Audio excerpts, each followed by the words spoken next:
Hello साथियों, मेरा नाम है बालकिशन वैष्णव। आप सभी का हार्दिक स्वागत करता हूं।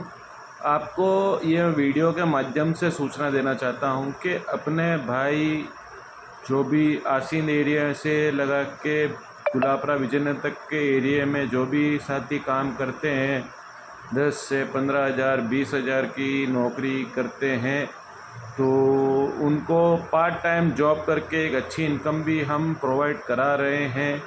तो आप सभी से निवेदन है कि मैं वीडियो के अंदर अपना एक मोबाइल नंबर ऐड कर दूंगा, उससे आप कॉल करिएगा।